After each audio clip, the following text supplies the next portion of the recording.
El pasaje que nos ocupa en la predicación de esta mañana se encuentra en el Salmo 19, titulado Las obras y la palabra de Dios.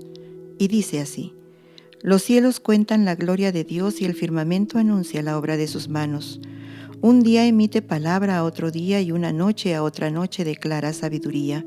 No hay lenguaje, ni palabras, ni es oída su voz. Por toda la tierra salió su voz, hasta el extremo del mundo sus palabras. En ellos puso tabernáculo para el sol, y éste, como esposo que sale de su tálamo, se alegra cual gigante para correr el camino.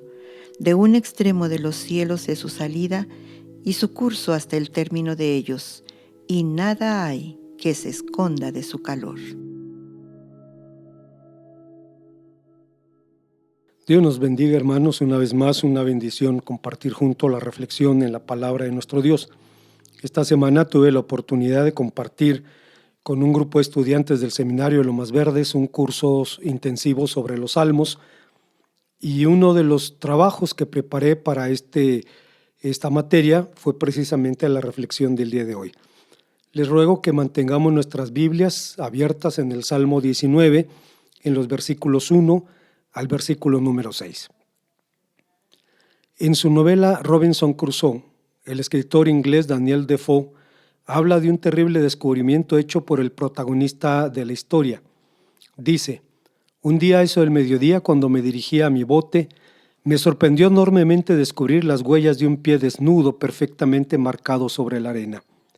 Me detuve estupefacto, como abatido por un rayo o como si hubiera visto un fantasma. Escuché y miré a mi alrededor, pero no percibí nada. Subí un montículo para poder observar, recorrí con la vista toda la playa a lo largo y a lo ancho, pero no hallé nada más. Volví a ellas para ver si había más, para confirmar que todo eso no era producto de mi imaginación, pero no era así. Allí estaba bien clara la huella de un pie, con sus dedos, su talón y todas sus partes. No sabía, no podía imaginar cómo había llegado hasta allí. Después de darle 1000 vueltas en mi cabeza como un hombre completamente confundido y fuera de sí, regresé a mi fortaleza sin sentir, como se dice por allí, la tierra debajo de mis pies. Aterrado hasta los límites y mirando hacia atrás cada 2 o 3 pasos, imaginando que cada árbol o arbusto o cada bulto en la distancia podía ser un hombre. No es posible describir las diversas formas en que mi mente trastornada atribuía a todo lo que veía. Cuántas ideas descabelladas se me ocurrieron y cuántos pensamientos extraños pasaron por mi cabeza en el camino. Guardando el sentido de proporción, el salmista dice que el universo muestra también las huellas de una mano invisible, incontables evidencias dactilares de la mano que lo hizo. ¿Cuál es el tema del clamor de los cielos en el Salmo número 19? ¿Qué nos dice de esta mano que dejó estas huellas? Veamos las respuestas que el texto nos ofrece. Estamos hablando de los cielos cuentan, de lo que los cielos cuentan, y lo primero que nos cuentan es de un Dios glorioso. Lo primero que debemos destacar es que, aunque el autor sagrado se sentía extasiado por la creación, veía más allá de lo evidente, lo cual no es tan fácil como parece. Oswald Chambers, un predicador británico del siglo pasado, decía que la dificultad espiritual más grande es que nos concentremos en Dios y son sus bendiciones las que nos lo hacen difícil. Casi siempre las aflicciones nos llevan a mirarlo, pero sus bendiciones tienden a desviar nuestra atención de Él. Lo que Oswald Chambers estaba diciendo, en otras palabras, es que las bendiciones que Dios prodiga sobre nosotros nos hace centrarnos en la bendición misma y apartar los ojos de Dios. Cuanto más cuando el salmista, contemplando la creación, podía distraerse extasiado por lo que veía, pero es algo que el salmista no hizo. Pudo ver más allá de lo evidente. A pesar de eso, por encima de la creación, el salmista veía una mano poderosa y veía también su gloria. Dice literalmente: los cielos gritan la gloria de Dios. Como en español el verbo hebreo contar, el verbo safar, significa tanto enumerar como narrar. Pero la traducción de la Reina Valera 60 es demasiado suave. El verbo aquí está en forma activa intensiva, de donde expresa la idea de proclamar, término latino que significa gritar en favor de. ¿Qué es lo que nos gritan los cielos? Nos gritan la gloria del Creador. En la lengua del Antiguo Testamento hay palabras que solo existen en forma plural. La palabra aguas, la palabra cielos, son algunas de ellas, lo cual dio tal vez lugar a la idea judía de la pluralidad de cielos, una idea de la que el apóstol San Pablo no era ajeno, pues en 2 Corintios capítulo 11 habla de un hombre a quien conocía y fue al tercer cielo. Siempre existirá duda respecto a si la lengua influyó a la teología o la teología influyó a la lengua, pero para el caso es exactamente igual. Al margen de este tipo de especulaciones, en la Biblia, hablar de la creación es hablar del Creador. El salmista no dice, no afirma, los cielos cuentan la gloria de la creación. El salmista dice, los cielos cuentan la gloria de Dios. La Biblia habla positivamente de la obra creadora de Dios y el salmista, podemos recordar en el Salmo 104, versículo 24, dice, cuán innumerables son tus obras, oh Señor, hiciste todas ellas con sabiduría, la tierra está llena de tus beneficios. Pero también habla de la creación en el marco de la denuncia profética de la idolatría. En el libro del profeta Jeremías, capítulo 10, de los versículos 11 al 14, el profeta dice que los dioses que no hicieron la tierra y los cielos desaparezcan de la tierra y de debajo de los cielos. Y el que hizo la tierra con su poder, el que puso orden en el mundo con su saber y extendió los cielos con su sabiduría, y su voz produce muchedumbre de aguas y hace subir las nubes a lo postrero la tierra, hace relámpagos con la lluvia y saca el viento de sus depósitos. Todos los hombres se embrutecen y les falta la ciencia. Se avergüenzan de su ídolo fundido, porque mentirosa es la obra de fundición y no hay espíritu en ella. El profeta acusa aquí a los idólatras de falta de ciencia. Obviamente, este conocimiento no es conceptual, es relacional. No tiene que ver con conceptos o definiciones, tampoco con matraces o retortas cuando se habla de ciencia. Tiene que ver con tratos y con relaciones. Tiene que ver con el trato personal con el Dios único y verdadero, como ocurrió con el joven profeta Samuel, de quien dice su primer libro, capítulo 3, versículo 7, que la noche en que el Señor le habló, Samuel no entendía porque no lo conocía. El Señor no había tratado todavía personalmente con él. De lo que el salmista está hablando es de conocer a Dios más que de oídas, como dijo Job. Curiosamente, no es el tema, pero estamos mencionando al patriarca Job. Curiosamente, el conflicto espiritual de Job se resolvió en el terreno del conocimiento, o mejor dicho, en el terreno del reconocimiento.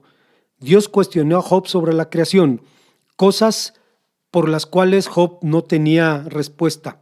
El patriarca simplemente se rindió reconociendo sus limitaciones y diciendo, de oídas te había oído, mas ahora que mis ojos te ven, por tanto me arrepiento y me avergüenzo en polvo y ceniza. Job capítulo 42, versículos 5 y 6.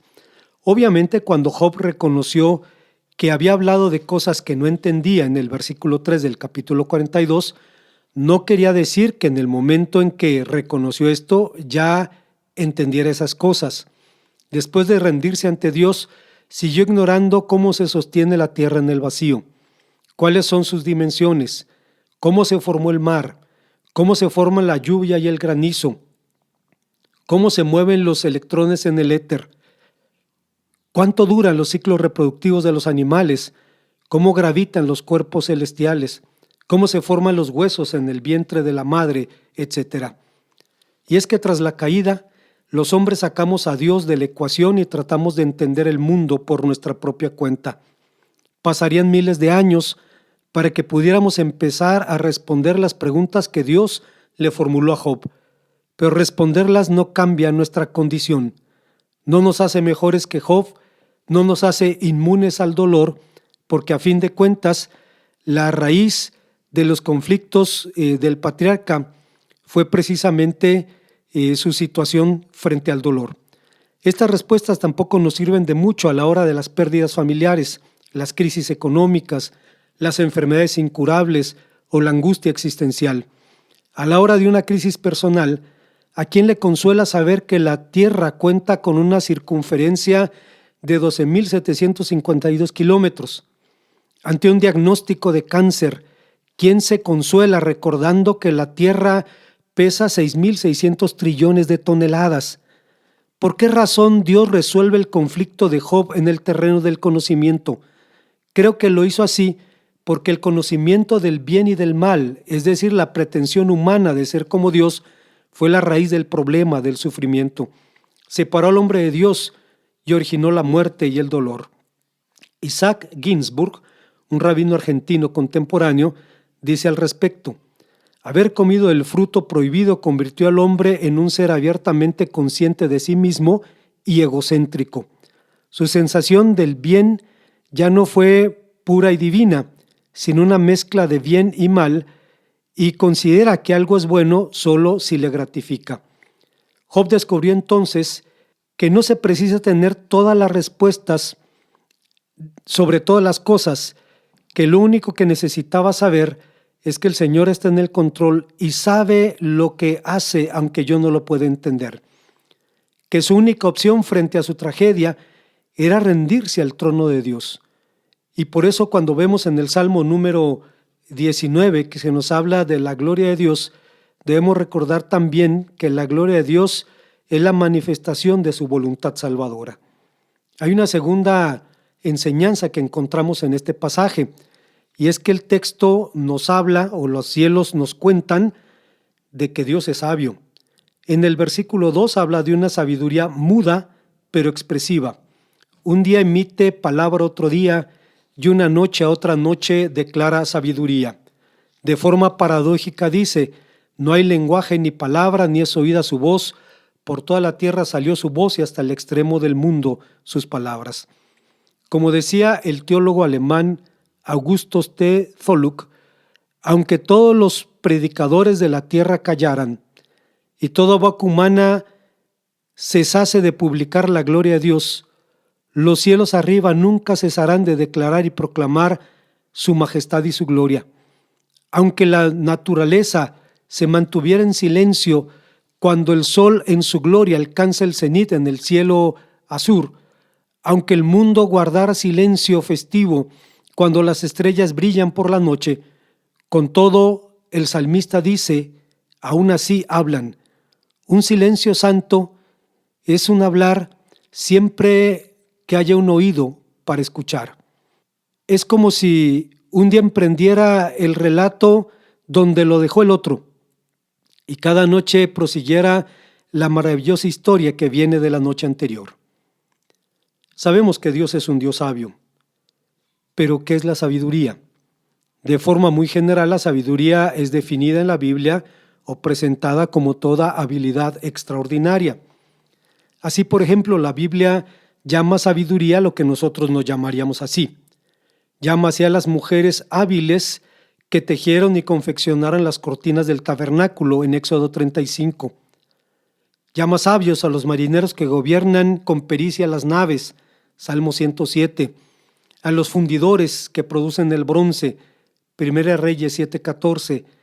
E incluso a Jonadab, primo de Abnón, a quien la Biblia describe como muy sabio, adjetivo que la Reina Valera 60 traduce muy astuto. Si usted recuerda, Jonadab fue el hombre que aconsejó a Abnón que fingiera enfermedad para atraer a su hermana Tamar y poder forzarla así, como nos dice el segundo libro de Samuel, capítulo 13. Pero la sabiduría es un bien que pertenece a Dios de modo absoluto y exclusivo. Es uno de sus atributos comunicables, es decir, una de las bendiciones que otorga a los mortales. A la luz de la Biblia, la sabiduría tiene una esencia relacional, abarca el espectro total de nuestros vínculos, con Dios, con nosotros mismos, con el prójimo y con las cosas. Pero para entender los grandes conceptos de la Biblia, siempre será mejor verlos en los protagonistas de sus relatos que limitarnos a definiciones y etimologías.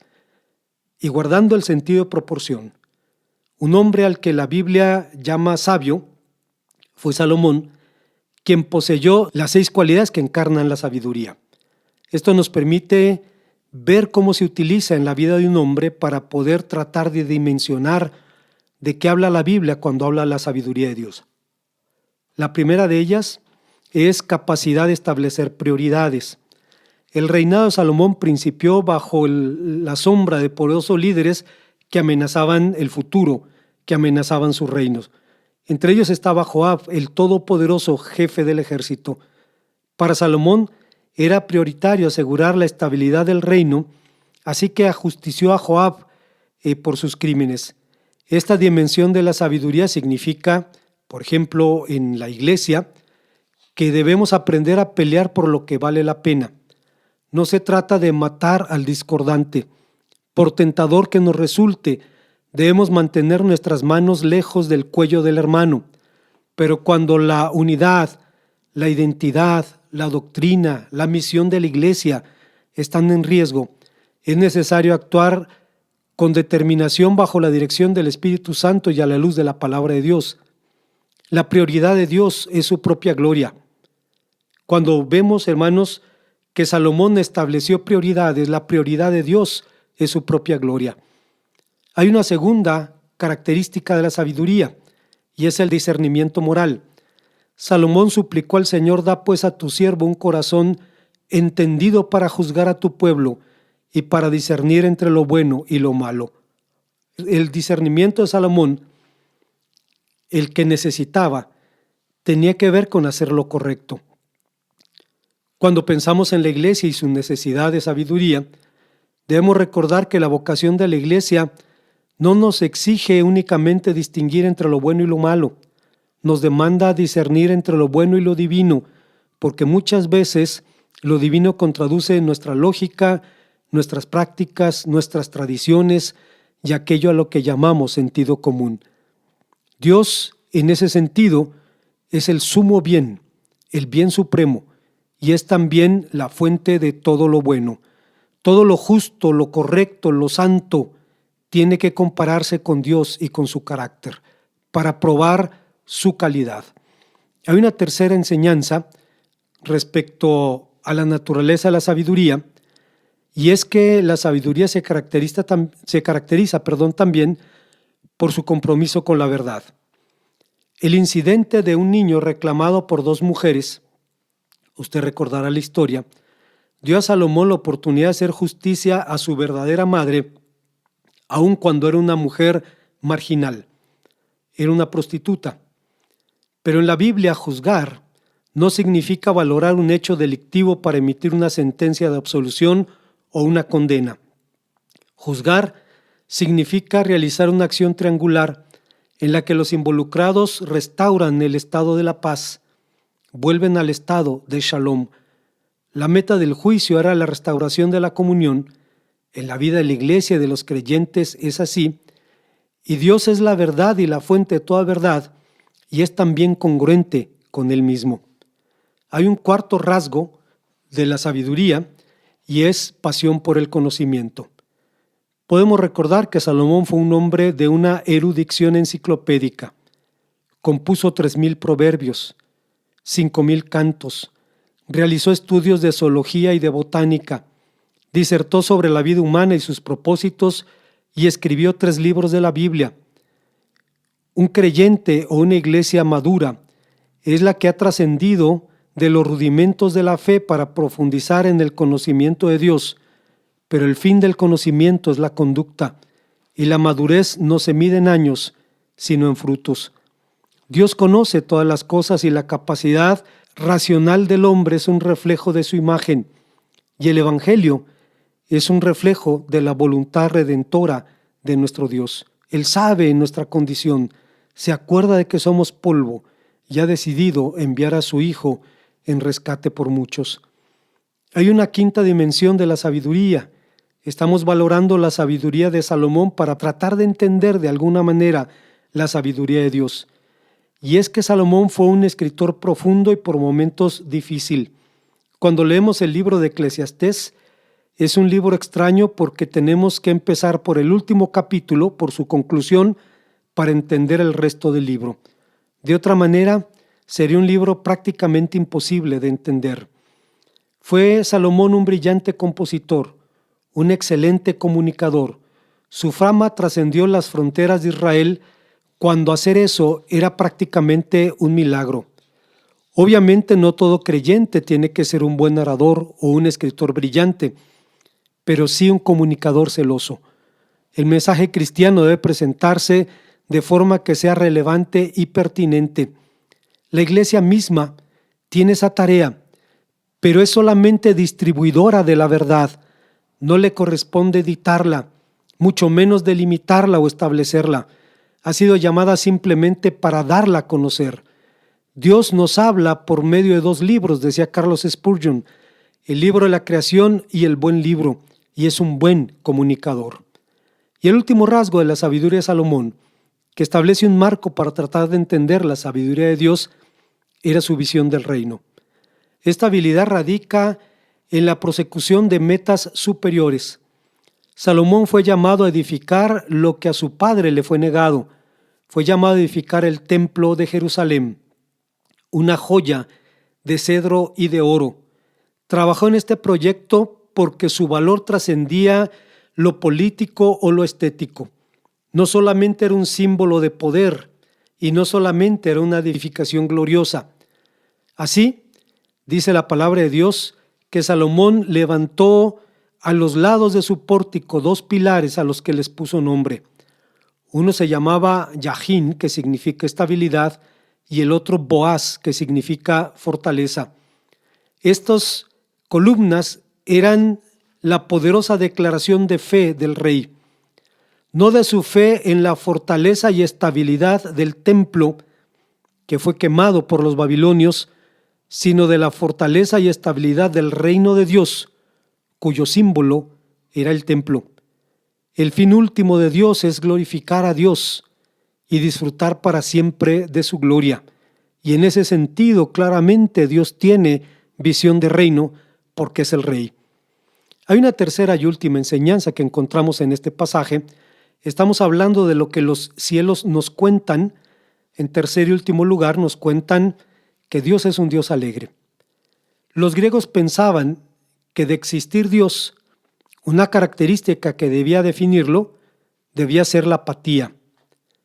Pues si él se alegraba o se airaba, ya no era omnipotente, pues estaba sujeto a estos sentimientos. Apatía se deriva del prefijo a, que significa no o sin, y pathos, que significa emoción. La apatía es entonces la falta de emoción, de motivación o de entusiasmo. En psicología es un término usado para cifrar el estado de indiferencia, en el que un individuo no responde a aspectos de la vida emocional, social o física. Uno de sus síntomas más claros es la falta de interés por una o varias cosas o por todas en general. La persona apática sufre también una disminución en su productividad, en sus actividades diarias, pérdida de iniciativa, de motivación, no tendrá interés en tener nuevas experiencias, aprender algo nuevo o relacionarse con otras personas. En nuestro tiempo, esta apatía ha llegado a niveles corrosivos, a niveles destructivos. En su manifestación más funesta, la asedia, la forma más radical de apatía, es una condición que está erosionando a la civilización misma hasta sus propios cimientos. William J. Bennett, exsecretario de Educación en la administración Reagan y zar antidrogas en la administración de Bush padre, luego de un sobrio diagnóstico sobre la realidad de la sociedad norteamericana, expuso en un seminario organizado por Hillsdale College en 1995 la siguiente idea. Escuche usted y espero que podamos entender lo que estaba diciendo el señor Bennett. Les propongo mi tesis de que la crisis de nuestra época es de orden espiritual. Específicamente nuestro mal es lo que los antiguos llamaban asedia. Asedia es el pecado de la pereza, pero lo que los santos entendían por asedia era mucho más que la pereza como la entendemos nosotros habitualmente, que consiste en dejadez para los deberes cotidianos. La asedia es otra cosa. Bien entendida, es una aversión y una negación de todo lo espiritual. La sedia se pone de manifiesto en una ansiosa e indebida preocupación por lo exterior y lo mundano. Consiste en una pachorra y ausencia de interés en las cosas divinas. Trae aparejada, según los antiguos, una cierta tristeza y dolor por todo. La sedia se pone en manifiesto en un rechazo carente de alegría, malhumorado y egoísta de la vocación de los hijos de Dios. El asedioso odia todo lo espiritual y quiere verse exento de sus exigencias. Según los antiguos teólogos, la sedia produce odio contra lo bueno y ese odio realimenta el rechazo, el mal humor, la tristeza y el dolor. La sedia no es una manifestación espiritual nueva, por supuesto. Es conocido como el séptimo pecado capital, pero hoy en día viene en aumento. El mal que nos aflige es la corrupción del corazón, la deserción del alma. Nuestras aspiraciones y nuestros deseos se orientan hacia los objetos que no corresponden, y solo cuando nos orientamos hacia los fines correctos, hacia la fortaleza, lo noble y lo espiritual, mejorarán las cosas. Al diagnosticar que nuestro principal problema es de orden espiritual y consiste en una debilidad espiritual, sé que voy a tocar la sensibilidad de muchos. Hay en nuestro tiempo una repugnancia y una resistencia a hablar seriamente de asuntos espirituales y religiosos. ¿Por qué? Quizá eso tenga algo que ver con la hipersensibilidad y profunda incomodidad moderna ante los mandamientos de Dios. Se oye decir a menudo que las creencias religiosas son un asunto privado y que no corresponde exponerlas públicamente. Este es un criterio insostenible, por lo menos en algunos aspectos. Sea cual fuere la fe que uno tenga o incluso la que no tenga, lo cierto es que cuando millones de personas dejan de creer en Dios o cuando su fe es tan débil que solo creen de palabra, esto tiene consecuencias públicas enormes. Y cuando a esto se agrega una extendida aversión al lenguaje espiritual en la clase política e intelectual, las cosas empeoran todavía. ¿Cómo podría ser de otra manera? En la modernidad, nada ha tenido tan vastas y manifiestas consecuencias como el hecho de que grandes sectores de la sociedad norteamericana se han apartado de Dios o han empezado a considerarlo irrelevante o piensan incluso que ha muerto. En Los hermanos Karamazov, Fedor Dostoyevsky recuerda: si Dios no existe, entonces todo está permitido. Nosotros estamos ahora presenciando ese todo, y no es bueno acostumbrarnos a la mayor parte de ese todo. Aunque lo que el señor Bennett decía, lo decía por la sociedad norteamericana, sus palabras nos describen perfectamente. Nos describen a nosotros, seducidos por su modelo moderno de civilización feliz. No podemos quejarnos y declararnos secuestrados por esa civilización norteamericana, pues en el secuestro alguien es retenido contra su voluntad. En todo caso, debemos confesarnos seducidos. Las palabras del señor Bennett nos describen perfectamente, pero a diferencia de lo que creían los griegos, no describen de ninguna manera al Dios de la Biblia. Los griegos decían: si hay un Dios tiene que ser apático, porque si se goza, si se entristece, si se aira, estará sujeto a esos sentimientos y ya no sería todopoderoso. Las palabras del señor Bennett nos describen a nosotros, pero no al Dios único y verdadero. El Dios de la Biblia, que hizo todas las cosas, no es apático. Sigue trabajando hasta ahora, dice Juan 5:17. No ha dejado su creación, la sustenta con su providencia. Colosenses 1:16 y 17. Se interesa en los hombres y les sale al encuentro. Y es la razón por la que Agustín de Hipona, el pensador más grande de la antigüedad cristiana, decía: nuestro Dios: amas si no sientes pasión, tienes celos si estás seguro, te arrepientes si no sientes dolor, te airas si estás tranquilo, cambias de acciones pero no de plan, recibes lo que encuentras y nunca has perdido nada, nunca estás pobre y te gozas con las ganancias. Dios Nuestro Dios es un Dios alegre.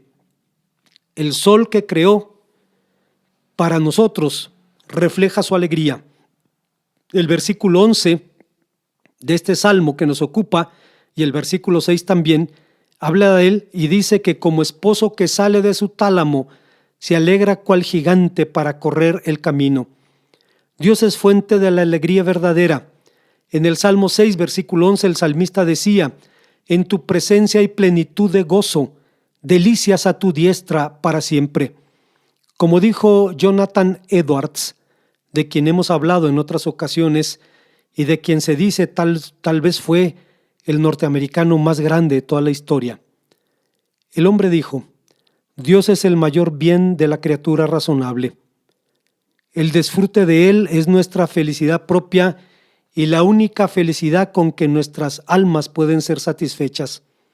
Ir al cielo, disfrutar completamente de Dios, es infinitamente mejor que las comodidades más placenteras aquí, mejor que padres y que madres, que esposos, esposas, hijos, la compañía de cualquiera o de todos nuestros amigos terrenales juntos. Estos no son más que las sombras. Dios es la substancia. Estos no son más que rayos dispersos. Dios es el sol. Estos solo son riachuelos. Dios es la fuente. Estas son solo gotas, pero Dios es el océano. Por tanto, es apropiado pasar esta vida solo como un viaje hacia el cielo. Como conclusión, se cuenta que alguna vez el rey Salomón estaba parado a la orilla del mar, mirando las flotas de muchas naciones que iban pasando, y preguntó entonces al sumo sacerdote que estaba a su lado: ¿cuántos barcos al año crees que pasan a través de nuestras aguas? El sacerdote respondió: solamente 3.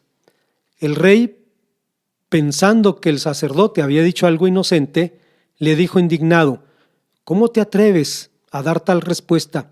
En este mismo momento veo docenas de barcos cruzar nuestras aguas. El sacerdote contestó: es una ilusión. En realidad los barcos que navegan sobre los mares son solamente 3. El barco del deseo del dinero, el barco del deseo de la fama y el barco del deseo del placer. Las riquezas, el placer y la gloria son los motores de la mayoría de los hombres que creen encontrar en ellos su felicidad. Blas Pascal lo captó cuando dijo claramente: todos los hombres buscan la felicidad, no hay excepción. Por diferentes que sean los medios que empleen, todos tienden a ese mismo fin. Es el motivo de las acciones de todos los hombres, incluso de los que se cuelgan. Sin embargo, a pesar de los años transcurridos, nadie ha llegado jamás sin fe a este punto al que todos tienden continuamente. Todos se quejan: príncipes, súbditos, nobles, villanos, viejos, jóvenes, débiles, sabios, ignorantes, sanos, enfermos, de cualquier país, de cualquier tiempo, de cualquier condición. Una prueba tan larga y tan continua y tan uniforme debería convencernos de nuestra propia impotencia para llegar a un resultado positivo por nuestros propios esfuerzos.